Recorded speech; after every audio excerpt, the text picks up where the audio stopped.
Good morning mga guys. Meron na naman po tayong ito timing itong ano. Ituturo ko po sa inyo kung paano i-timing tong Suzuki F10. F10 po siya mga guys, D4. Ito po siya mga guys.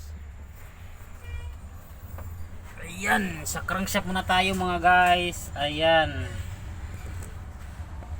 Ito po yung mga guys. Sa crankshaft po yan. Suzuki F10 po ito ha. Ito po yung timing mark niya mga guys. Tapos dito nyo po itapat. Ayan o, yung arrow na yan o. Ayan, yan. Yan. Ito ha, ito po yung tuldok na yan ha. Dito nyo po itapat sa arrow. F10. Okay, dito naman sa dito po sa camshaft naman po.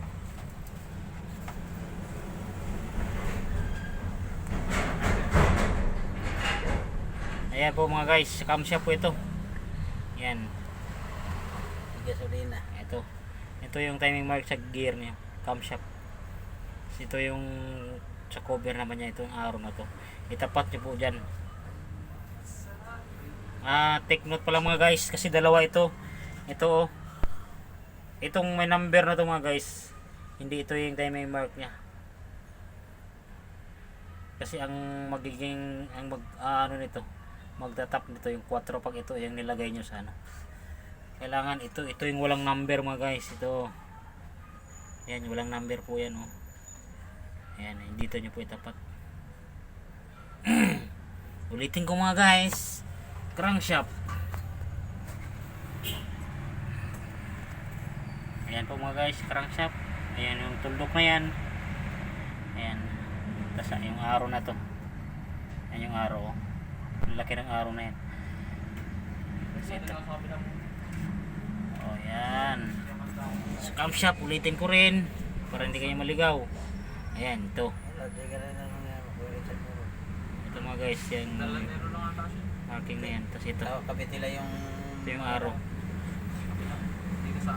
Okay mga guys, sana makakatulong sa inyo mga guys to. Suzuki F10 pala to. Ayan o.